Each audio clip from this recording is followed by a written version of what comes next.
Media మిత్రులందరికీ కూడా ముందుగా నా హృదయపూర్వకమైనటువంటి నమస్కారాలు. ఈరోజు మీ అందరితో ప్రత్యేకంగా తెలంగాణ రాష్ట్ర ప్రభుత్వం చేపట్టినటువంటి socio economic, educational, employment, political and caste సర్వేకి సంబంధించి ఈ రాష్ట్ర ప్రభుత్వం బాధ్యతతో చేసిన కార్యక్రమాన్ని మీ అందరికీ వివరించడంతో పాటు మరొకసారి దీని ద్వారా రాష్ట్ర ప్రభుత్వం స్థానిక సంస్థల ఎన్నికల్లో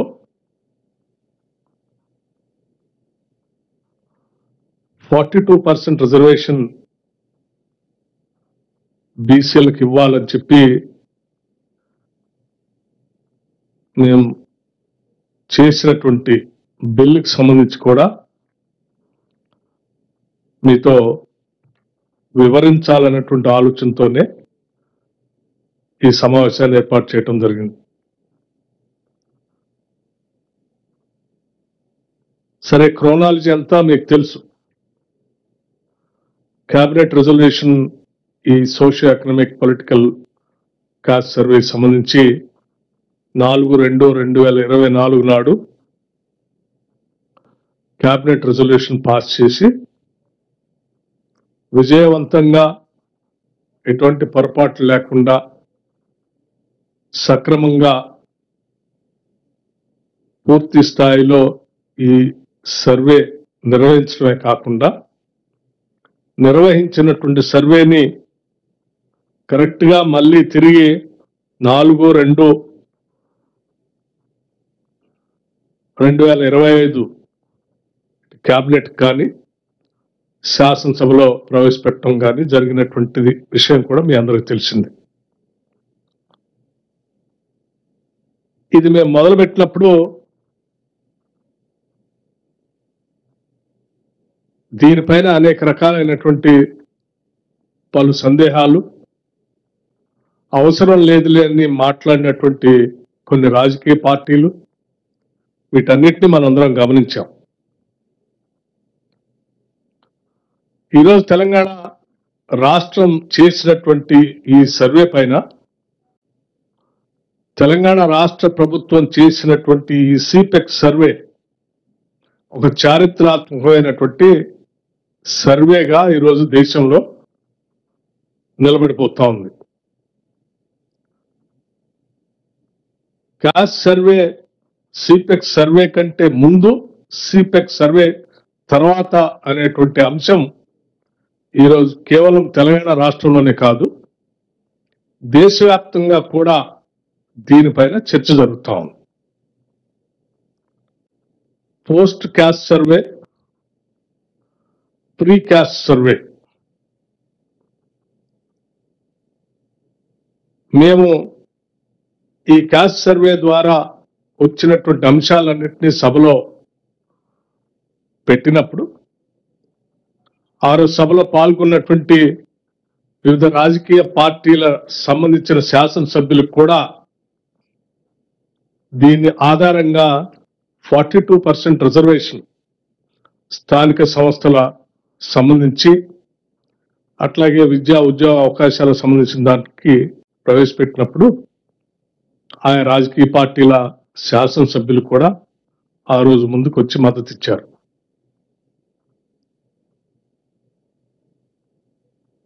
గతంలో ఒకసారి మనం పరిశీలన చేస్తే అసలు ఇటువంటి కాస్ట్ సర్వేనే అవసరం లేదని చెప్పినటువంటి ప్రధానమంత్రి నరేంద్ర మోడీ గారు పార్లమెంట్లో చెప్పిన స్టేట్మెంట్,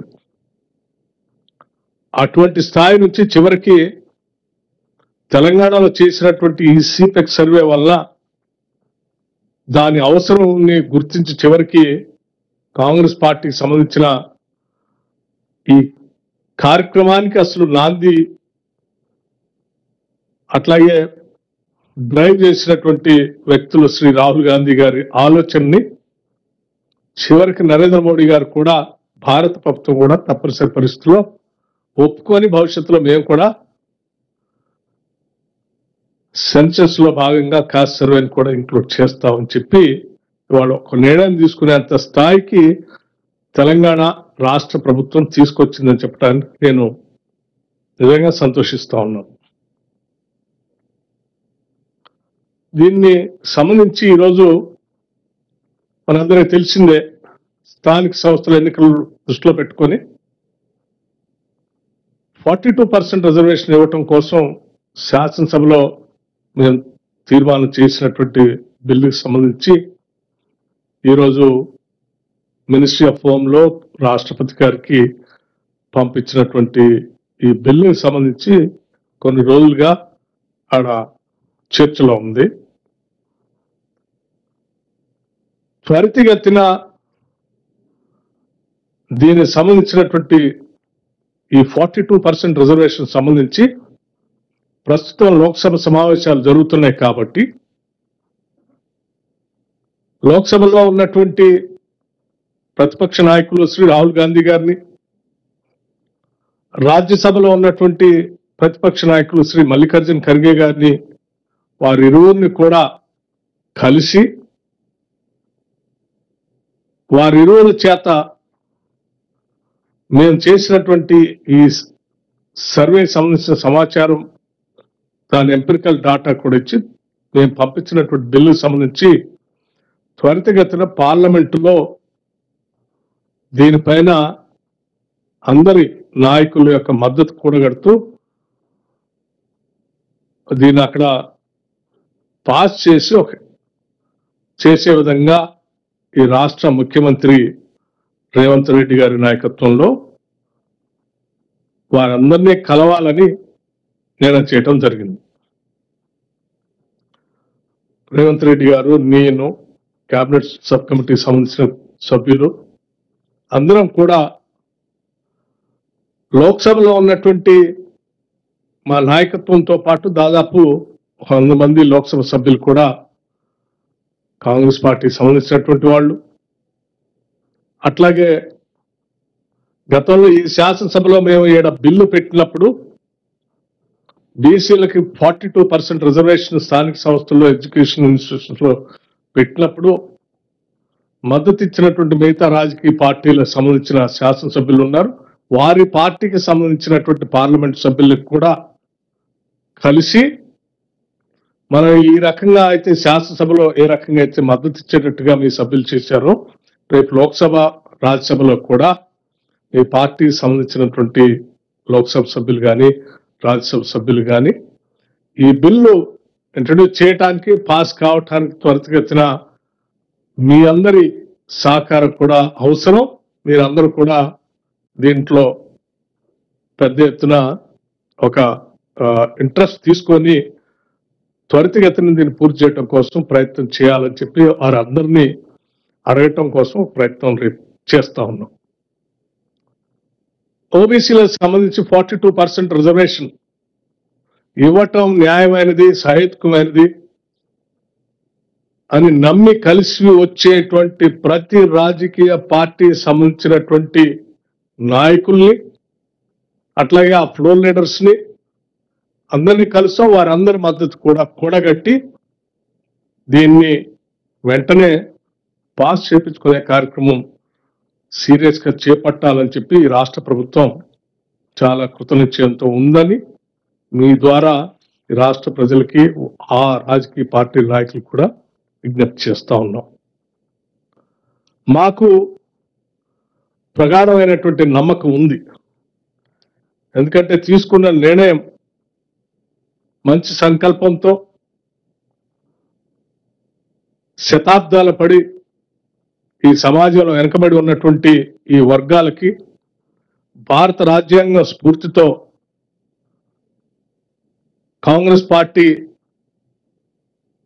ఆనాటి శాసనసభ ఎన్నికలకు ముందు, జనరల్ ఎలక్షన్స్ ముందు మా నాయకుడు రాహుల్ గాంధీ గారు చెప్పినట్టు ఈ రాష్ట్రంలో కాంగ్రెస్ పార్టీ అధికారంలో రాగానే మొట్టమొదటిగా ఇక్కడ నుంచే మేము కాస్ట్ సెన్సస్ మొదలు పెడతాం. అని వారు ఏ రకంగా అయితే హామీ ఇచ్చి ప్రజలకి చేస్తామని చెప్పాము, దానికి న్యాయం చేసే విధంగా మేము తీసుకున్నటువంటి ఈ చర్యకి అన్ని వర్గాల నుంచి మద్దతు కూడగట్టగలిగాం, దాన్ని సక్సెస్ఫుల్ గా చేయగలిగాం. ఇదే స్థాయిలో భారతదేశ స్థాయిలో కూడా క్యాస్ట్ సెన్సస్ జరగాలని చెప్పి శాసనసభలో తీర్మానం చేసి పంపించాం. అలా తీర్మానం చేసినప్పుడు కూడా చాలా మంది భారతదేశ స్థాయిలో ఇది జరుగుతుందా అనేటువంటి ఒక ఆలోచన కూడా వ్యక్తపరిచారు. కానీ తెలంగాణ రాష్ట్ర ప్రభుత్వం శాసనసభలో చేసినటువంటి తీర్మానానికి అనుగుణంగా ఈరోజు భారతదేశ స్థాయిలో కూడా ఈ క్యాస్ట్ సెన్సస్ చేయటానికి కేంద్ర ప్రభుత్వం కూడా నిర్ణయం చేసే స్థాయికి కేవలం తెలంగాణ ప్రభుత్వమే, తెలంగాణ రాష్ట్రమే దాన్ని ఆ స్థాయికి తీసుకురాగలిగింది. తెలంగాణ మోడల్ అనేది ఈరోజు దేశవ్యాప్తంగా దీన్ని ఫాలో అవుతూ ఏ రాష్ట్రమైనా రేపొద్దున భవిష్యత్తులో దేశంలో ఎక్కడ ఇటువంటి social economic political employment caste survey జరగాలి అని అంటే తెలంగాణ రాష్ట్ర ప్రభుత్వం చేసినటువంటి ఈ సర్వేనే రిఫరెన్స్ గా మిగిలే అంత స్థాయిలో దీన్ని అంత పకడ్బందీగా చేయగలిగాం. కాబట్టి రేపొద్దున భవిష్యత్తులో కూడా ఈ 42% రిజర్వేషన్ సంబంధించి కూడా తప్పనిసరిగా మాకు ప్రగాఢమైనటువంటి నమ్మకం ఉంది. పార్లమెంట్ లో కూడా అన్ని రాజకీయ పార్టీలు బీసీలకి 42% రిజర్వేషన్ ఇవ్వటానికి మద్దతు ఇస్తాయని, సహకరిస్తాయని, దీన్ని ముందు తీసుకొని పోవటం కోసం, పాస్ చేయటం కోసం ఒప్పుకుంటాయని మేము ప్రగాఢంగా నమ్ముతున్నాం. దానికోసం కావాల్సిన విధంగా రిప్రజెంటేషన్ చేయటం కోసం రాష్ట్ర ముఖ్యమంత్రి రేవంత్ రెడ్డి గారి నాయకత్వంలో ఒక డెలిగేషన్ అందరినీ కలుస్తాం. కలవటమే కాదు, మనం చేసినటువంటి విధానం కూడా వారందరికీ వివరిస్తాం. ఎంత పకడ్బందీగా ఎంపిరికల్ డాటాని కేవలం ప్రకటించడమే కాదు, ప్రకటించిన తర్వాత ఈ సర్వే చేయడానికి రాష్ట్ర ప్రభుత్వం చేసినటువంటి ఎక్సర్సైజ్ మొత్తాన్ని, గతంలో జరిగినటువంటి వివిధ రకాలైనటువంటి సర్వేస్ అనుభవాలు, ఆ తర్వాత పైలట్ ప్రాజెక్ట్ గా కొన్ని చేసినటువంటి కార్యకలాపాలు, ఆ తర్వాత క్వశ్చనర్ తయారు చేసినటువంటి విధానం, ఆ క్వశ్చనర్ తయారు చేసే కంటే ముందు అన్ని జిల్లాల్లో స్టేక్ హోల్డర్స్ పెట్టినటువంటి సమావేశాలు, రాష్ట్ర స్థాయిలో పెట్టినటువంటి స్టేక్ హోల్డర్స్ సమావేశాలు, అందరి ఆలోచనలు పరిగణలో తీసుకొని ప్రవేశపెట్టినటువంటి తయారు చేసినటువంటి బుక్లెట్, ఆ బుక్లెట్ క్వశ్చనర్ తర్వాత ఇచ్చినటువంటి కోడింగ్ నెంబర్స్ తో సహా హౌస్ లిస్టింగ్ చేసినటువంటి విధానం,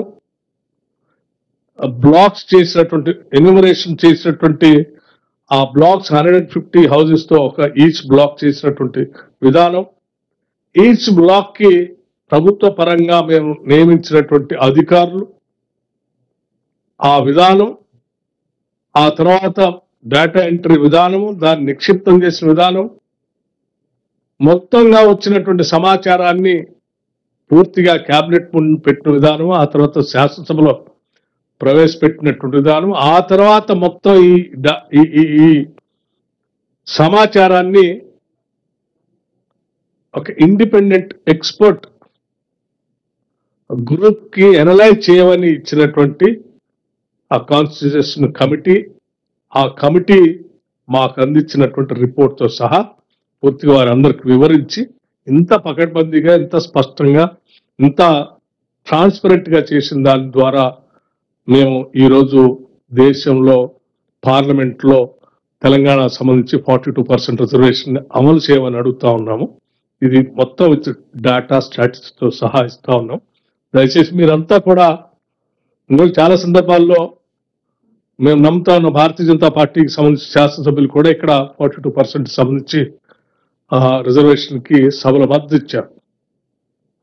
అట్లాగే ఆ సభ్యులు సంబంధించినటువంటి లోక్సభలో ఉన్నటువంటి ఆ రాజ్యసభలో ఉన్నటువంటి పార్లమెంట్ సభ్యులు కూడా అదే స్థాయిలో అక్కడ ఈ బిల్ పాస్ చేయడానికి మద్దతు ఇస్తారని ఆశిస్తా ఉన్నాం. అట్లాగే ఈవెన్ టీఆర్ఎస్ సంబంధించినటువంటి ఇక్కడ శాసనసభ్యులు ఈ 42% రిజర్వేషన్ సంబంధించి వారు ఇక్కడ మద్దతు ఇచ్చారు. అట్లాగే రేపు పార్లమెంట్ లో కూడా వారికి కూడా రాజ్యసభలో కొద్దిమంది సభ్యులు ఉన్నారు. అక్కడ కూడా ఈ రాష్ట్ర ప్రభుత్వం చేపట్టేటువంటి కార్యక్రమాలు పూర్తిగా అందరూ కలిసి వచ్చి దీన్ని పాస్ చేయడానికి సహకరిస్తారని కలిసి వస్తారని ఆశిస్తాం.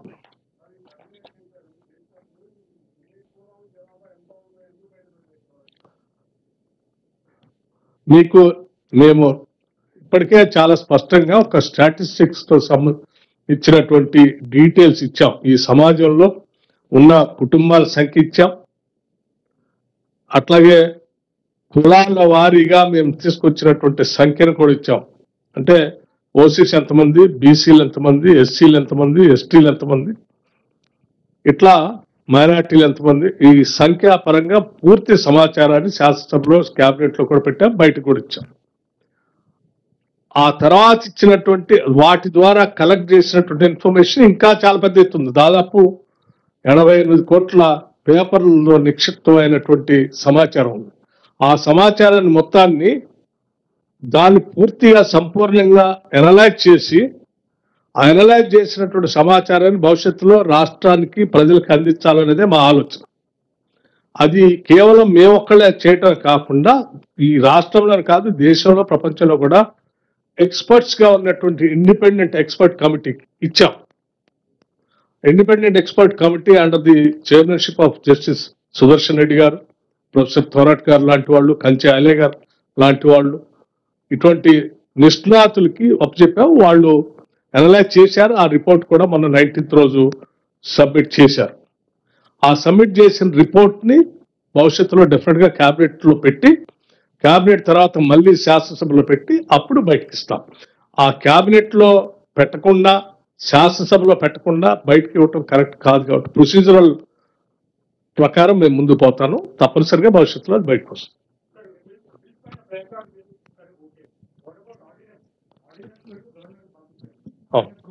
లేనట్టు వార్తలు వస్తున్నాయి సార్. అమ్మా, ఏదైతే ఆర్డినెన్స్ కోసం క్యాప్ తీసేసి 50% క్యాప్ తీసేసి పంపించారు కదా. అంటే మాకు ఇప్పుడు 2 అంశాలు ఇక్కడ.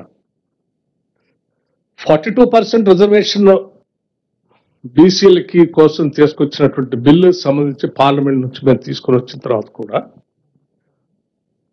పంచాయతీరాజ్ గతంలో ఉన్నటువంటి పంచాయతీరాజ్ యాక్ట్ లో ఉన్నటువంటి క్యాప్ ని మేము తొలగించకపోతే అది తీసుకొచ్చిన తర్వాత కూడా అది అడ్డంగా ఉంటుంది. కాబట్టి దానికి సంబంధించి ఆర్డినెన్స్ ఇచ్చాం. అంటే మేము మొత్తం వ్యవస్థలన్నింటినీ కూడా క్లియర్ చేస్తా ఉన్నాం. 42% రిజర్వేషన్ ఇవ్వడానికి ఎక్కడెక్కడ మార్గాలు అవసరం సుగమం చేయాలో వాటన్నిటిని క్లియర్ చేసుకుంటూ పోతా ఉన్నాం. గవర్నర్ గారికి పంపించాం, మీ అందరికీ తెలిసిందే. మేము ఆశిస్తా ఉన్నాం గవర్నర్ గారు కూడా డెఫినెట్ గా ఆర్డినెన్స్ కి ఆమోద ముద్ర వేసి పంపిస్తారని.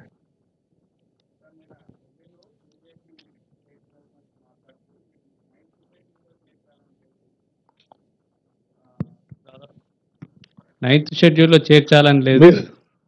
మీరే చెప్పారు కాబట్టి మీరే చేయండి అనేది, మీరే ఇచ్చారు కాబట్టి మీరే చేయండి అనేది స్టేట్మెంట్ ఇచ్చినట్టు. దాదాపు అంటే కోర్టులో పెండింగ్ లో ఉంది తమిళనాడు అని ఆయన అన్నారు. మీరే హామీ ఇచ్చారు కాబట్టి మీరే చేయండి, మీరే మాకే సంబంధం అని. రామచంద్రరావు గారికి కొంత భారతీయ జనతా పార్టీ అధ్యక్షులకి కొంత దళితులన్నా బలహీన వర్గాలన్నా కొంత ఎక్కడో చిన్న చూపు ఉన్నట్టుంది. అందుకే వారు పదే పదే ఎప్పుడు ఈ వర్గాల కోసం ఏ రాష్ట్ర ప్రభుత్వాలు ఏదైనా ప్రయత్నం చేసి మేలు జరగాలి ప్రయత్నం చేస్తున్నా దానికి అడ్డంగా ఏదో మాట్లాడటం వారికి అలవాటు. గతంలో హైదరాబాద్ సెంట్రల్ యూనివర్సిటీలో జరిగిన సంఘటన సంబంధించి వారి పాత్ర ఏంటో ఈ రాష్ట్ర ప్రజలకి, దేశానికి కూడా తెలుసు. ఇవాళ మేమే హామీ ఇచ్చాము క్యాస్ట్ సెన్సస్ చేస్తామని. ఆ ఎంపిరికల్ డాటా ప్రకారం 42% రిజర్వేషన్ కల్పిస్తామని కూడా మేమే చెప్పాం. ఆ చెప్పిన దానికి అనుగుణంగానే మేము సైంటిఫిక్ గా సర్వే చేసి కేబినెట్ ఆమోదంతో శాసనసభలో పెట్టి శాసనసభ ద్వారా బిల్ పాస్ చేసి పంపిస్తాం. మీరే చెప్పారు మీరే చేసుకోండి అంటే ఇది రెండు రాష్ట్ర ప్రభుత్వం, ఇదేంటి రాష్ట్ర ప్రభుత్వాలు కేంద్ర ప్రభుత్వాలకు సంబంధించిన వ్యవహారం. కానీ ఏదో మేమేమో భారతీయ జనతా పార్టీని మీ పార్టీలో తీర్మానం చేసి దీనికి బిల్లు ఆమోదం చేయండి అని నేను చెప్పలేదు. పార్లమెంట్లో కేంద్ర ప్రభుత్వం దీన్ని ఆమోదం తెలియజేసి చేయండి అని చెప్తా ఉన్నాం. బహుశా దాన్ని అర్థం చేసుకోవటంలో వారికి ఏదైనా పొరపాటు ఏమైనా ఉందేమో అని నా అనుమానం.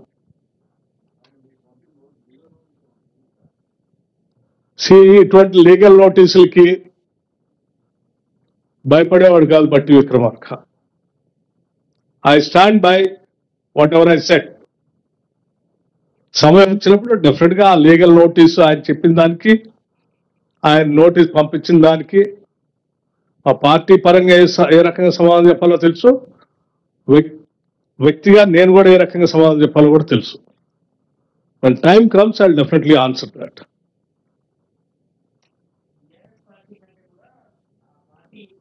కవిత సానుకూలంగా మీ ప్రభుత్వం మీద ఉంది. ఖచ్చితంగా ఆర్డినెన్స్ ద్వారానైనా ఖచ్చితంగా 42% రిజర్వేషన్ వచ్చే అవకాశం ఉంది. లేదంటే మాత్రం ఖచ్చితంగా పెద్ద ఎత్తున ఆందోళన చేపడతాను. ఇప్పటివరకు సానుకూలంగానే ఉన్నాం, కాంగ్రెస్ పార్టీ తీసుకున్న నిర్ణయానికి సానుకూలంగా ఉన్నాను అంటుంది. కానీ బీఆర్ఎస్ మాత్రం ఎట్టి పరిస్థితుల్లో ఇది బీసీలను మభ్యపెట్టేందుకు ప్రయత్నమే చేస్తుంది అనేటువంటి విషయాన్ని చెప్తున్నారు. మభ్యపెట్టే కార్యక్రమం ఇందులో ఏదైనా ఉందని అంటే వాళ్ళు చేశారు కాబట్టి అందరూ అట్లాగే చేస్తారనే ఆలోచనలో వాళ్ళు ఉండొచ్చు. మేము మభ్య పెట్టాలనేటువంటి ఆలోచన ఉంటే మీకు తెలుసు, క్యాబినెట్ లో రాగానే 4/2/2024 నాడు ముఖ్యమంత్రి రేవంత్ రెడ్డి గారు క్యాబినెట్ సహచర సభ్యులందరితో మాట్లాడి ఈ క్యాబినెట్ తీర్మానం చేసేవాళ్ళు కాదు. క్యాబినెట్ తీర్మానం అయిన తర్వాత అసెంబ్లీలోనే పెట్టేవారు కాదు. అసెంబ్లీలో వారే ప్రవేశపెట్టి వారు మాట్లాడిన విధానం కూడా మీకు తెలుసు. ఆ తర్వాత రాష్ట్ర ప్రభుత్వం జీవో ఇష్యూ చేసి 10/10/2024 ప్లానింగ్ శాఖ ఈ కాస్ట్ సర్వేని పకడ్బందీగా చేయమని చెప్పి జీవో ఇచ్చేవాళ్ళు కాదు. ప్లానింగ్ శాఖని డిప్యూటీ సీఎంగా ఉన్న నేను ప్లానింగ్ శాఖను కూడా చూస్తా ఉన్నాను. ఆ శాఖ ఆ జీవో వచ్చిన నాటి నుంచి ఈనాటి వరకు మొత్తం సభ అయ్యేంత వరకు కాన్స్టాంట్ గా మా ప్రభుత్వంలో ఉన్నటువంటి మంత్రులు కానీ, ముఖ్యమంత్రి గారు కానీ, అధికారులు కానీ, సిఎస్ దగ్గర నుంచి కింది స్థాయిలో ఈ కాస్ట్ సర్వేలో పాల్గొన్న కింది స్థాయిలో అధికారి వరకు కూడా ఇంత పకడ్బందీగా చేసి దీన్ని స్పష్టంగా సభలో పెట్టేవాళ్ళం కాదు. ఇవన్నీ ఇంత పకడ్బందీగా చేసి పెట్టాం కాబట్టి ఈరోజు మేము దేశం మొత్తం మీద కూడా దీని మీద ప్రభావం చూపించి చివరికి దేశం కూడా దీన్ని తెలంగాణ మోడల్ ఫాలో కావాలనేటువంటి పరిస్థితి క్రియేట్ చేయగలిగాం. అంటే that shows our commitment.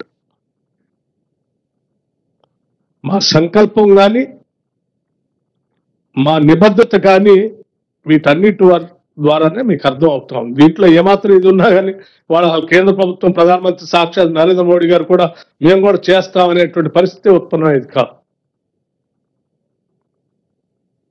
So దీంట్లో మేమొక్కడే కాదు, రాష్ట్రంలో ఉన్న స్టేక్ హోల్డర్స్, అనేక రకాలైనటువంటి మీడియా హౌసెస్, లేకపోతే మీడియా మిత్రులు కూడా చాలా మంది దీనిపైన విరివిగా ప్రాచుర్యం కల్పించడమే కాదు, అందరూ పాల్గొనేటట్టు కూడా చేశారు. Success of the Telangana state as a whole, such story. ఈరోజు తెలంగాణ స్టేట్ ఈరోజు దేశానికి ఒక రోల్ మోడల్గా మారింది. స్వతంత్ర భారతదేశంలో ఇంతవరకు ఎప్పుడు కూడా ఏ రాష్ట్రంలో కూడా ఇంతవరకు కాస్ట్ సర్వే ఈ రకంగా జరగలేదు. మొట్టమొదటిసారి ఇది తెలంగాణలో జరిగింది. ఆ తెలంగాణలో జరిగిందే రేపొద్దున దేశానికి దశ దిశ నిర్దేశం చేస్తాం. కదా అధికారికంగా జనాభా లెక్కలు జరుగుతున్నాయి కదా, అధికారికంగా తెలంగాణ గవర్నమెంట్ రేపు సెంట్రల్ గవర్నమెంట్ చేసే క్యాస్ట్ సెన్సస్ కి ఇది వాడుకోండి, ఇది మేము అఫీషియల్ గా స్టేట్ గవర్నమెంట్ ఎంప్లాయీస్ తో చేశాము, రేపు జనాభా లెక్కలు కూడా స్టేట్ గవర్నమెంట్ ఎంప్లాయీసే చేస్తారు, సేమ్ గవర్నమెంట్ సెంట్రల్ గవర్నమెంట్ చేసి కూడా. సేమ్ వర్క్ రిపీటెడ్ గా జరుగుతుంది కాబట్టి తెలంగాణలో ఆల్రెడీ క్యాస్ట్ సెన్సస్ అయింది కాబట్టి ఇక్కడ స్టేట్ గవర్నమెంట్ ఎంప్లాయీస్ చేశారు కాబట్టి మళ్ళీ వాళ్ళే చేయడం ఎందుకని మీరు సెంట్రల్ గవర్నమెంట్ సెన్సస్ డిపార్ట్మెంట్ కి ఇది అఫీషియల్ గా పంపిస్తారా? మళ్ళీ సెంట్రల్ గవర్నమెంట్ చేసేది ఈ సంవత్సరం చేయదు కదా. ఈ సంవత్సరం ఇప్పుడు చేసేది అయితే ఇప్పుడే ఇస్తాం. వాళ్ళు చేసే సంవత్సరం వేరు. అప్పటికల్లా జన మరణాలు ఉంటాయి, మార్పులు ఉంటాయి, చేస్తారు. చేయరు, తప్పే ఉంది. దేశం అంతా చేస్తూ ఉంటారు. కేంద్ర హోంశాఖ నుంచి మన స్టేట్ గవర్నమెంట్ కి ఏదైనా వివరణ కోరినటువంటి సందర్భాలు ఉన్నాయా సార్? అటు ఈ బిల్లు మీద అటు ఏంటి, ఎలాంటి అంశాలు ఉన్నాయి అన్నటువంటి దాని మీద ఎక్స్ప్లెనేషన్. కేంద్ర ప్రభుత్వం ఏ సమాచారం అడిగినా రాష్ట్ర ప్రభుత్వం 24/7 అందుబాటులో ఉండి ఎప్పటికప్పుడు ఏ సమాచారం ఇవ్వటానికి సిద్ధంగా ఉంది, పంపిస్తున్నాం. No issue. సార్, ఇప్పటికిప్పుడు 9th షెడ్యూల్లో చేర్చడం అనేది సాధ్యం కాదు అనేటువంటి విషయాన్ని న్యాయ నిపుణులు చెప్తున్నటువంటి పరిస్థితిలో ఒకవేళ ఆర్డినెన్స్ ద్వారా కనుక తీసుకొస్తే మరి ఫర్దర్గా హైకోర్టులో కావచ్చు లేదా ఫర్దర్ కోర్టులో ఎవరైనా కేసు వేస్తే దాన్ని నిలబడేటువంటి పరిస్థితిని మీరు ఎలా ఎదుర్కోబోతారు? నిజంగా అన్ని రకాలుగా ఈ పరిస్థితిని ఎదుర్కోవటానికి సిద్ధంగానే ఉన్నాం. ముందుగా నెగిటివ్ గా ఆలోచించకుండా పాజిటివ్ గా ఆలోచిస్తూ తప్పనిసరిగా మేము ఏ రకంగా అయితే ఇక్కడ అనుకోని సాధించామో దీన్ని పార్లమెంట్ లో కూడా అది కేంద్ర ప్రభుత్వం కూడా సాధిస్తామనేటువంటి నమ్మకంతోనే ఉన్నాం. ఎందుకంటే మాతో పాటు ఈ సభలో ఈ బీసీ బిల్లు ప్రవేశపెట్టినప్పుడు మిగతా రాజకీయ పార్టీలు కూడా దానికి మద్దతు ఇచ్చి ఇది అవసరమే అని చెప్పారు గట్టిగా. ఇవాళ పార్లమెంట్ లో రిప్రజెంట్ చేసే పార్టీలు కూడా ఈ పార్టీలకు సంబంధించినటువంటి వాళ్ళే. వీళ్ళు ఒక స్టాండు వాళ్ళు ఒక స్టాండు తీసుకుంటారని నేను అనుకోవట్లేదు. ఆ పార్టీ సంబంధించిన శాసనసభ్యులు ఈ 42% రిజర్వేషన్ అవసరం అని ఓబీసీలకు నమ్మి ఇక్కడ మద్దతు ప్రకటించినప్పుడు అది అవసరం లేదు అని చెప్పి అక్కడ లోక్సభ సభ్యులు చెప్తారని నేను అనుకోవట్లేదు. We are all thinking in a positive direction.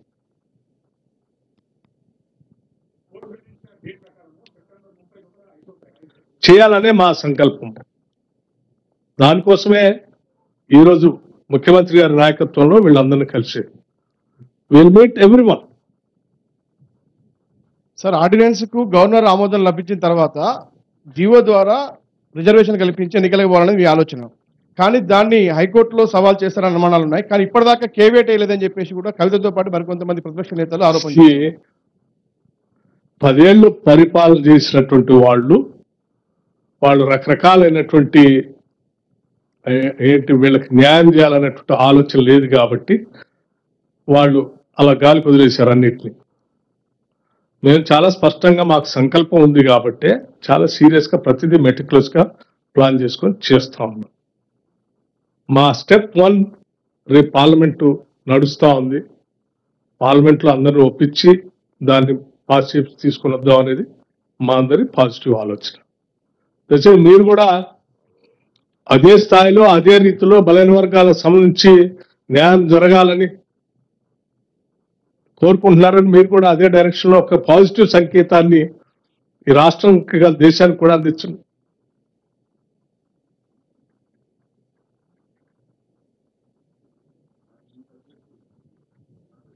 అమ్మా, రాఘవ తర్వాత మీరు మీడియా ముందుకు వచ్చారు. రాష్ట్ర ఆర్థిక పరిస్థితి ఎలా ఉంది సార్? ఆదాయం ఏమన్నా పెరిగిందా? ఏం జరుగుతుంది? నేను ప్రధానంగా దీని మీద ఇది అత్యంత ప్రధానమైన అంశం. దశాబ్దాలు శతాబ్దాలుగా ఎదురు చూస్తున్నటువంటి బలహీన వర్గాలు దీని ద్వారా న్యాయం జరగాలని, వాళ్ళకి పాలనలో భాగస్వామ్యం కావాలని, అట్లా ఉద్యోగాలు ఆర్థిక పరిస్థితుల్లో కూడా మేలు జరగాలని కోరుకుంటున్నారు. దాని మీదనే దృష్టి సారించి ఫోకస్డ్గా రేపు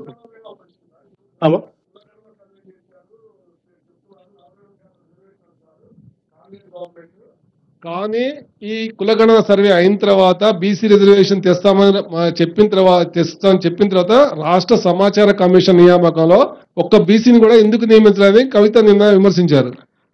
ఒక సమాచార కమిషన్ ఒకటే ఉందండి, రాష్ట్రంలో చాలా ఉన్నాయి కదా. హోలిస్టిక్ గా గవర్నమెంట్ లో చూసుకుంటా చాలా పెద్ద ఎత్తున మేము సోషల్ జస్టిస్ చేసుకుంటూ వెళ్తాం. అంటే ఒక్క పోస్ట్ కూడా బీసీలకు ఇవ్వకపోవడం అనేది మీరు ఎలా అది ఒకటే కాదు కదా, రాష్ట్రంలో నామినేట్ చేసిన చాలా ఉన్నాయి, ఎంపిక చేసినవి. ఆ ఎంపిక చేసినటువంటి వాటిలో చాలా ఉన్నాయి.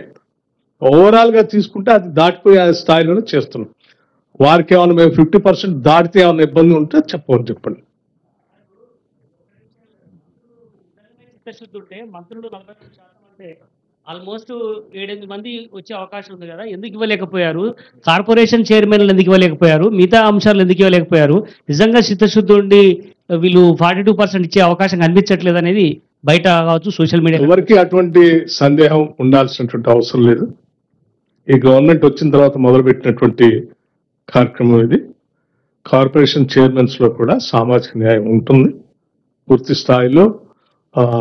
అటువంటి ఆలోచనతోనే కాంగ్రెస్ పార్టీ ముందుకు పోతుంది. కాంగ్రెస్ పార్టీ ఎప్పుడు కూడా సోషల్ జస్టిస్ మీద న్యాయం చేయాలన్నటువంటి ఆలోచనతో ముందుకు పోతుంది. భవిష్యత్తులో కూడా అలా ఉంటాయి.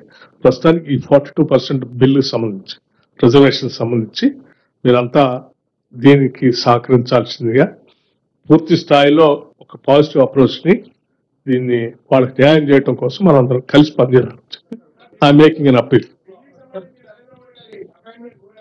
డెఫినెట్ గా అందరినీ కలుస్తామనండి.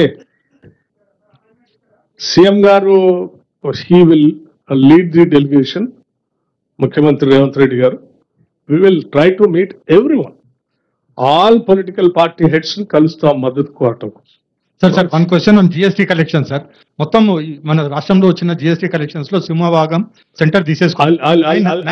I will address that sometime day after or after 2-3 days. Today, let's confine to this. Thank you.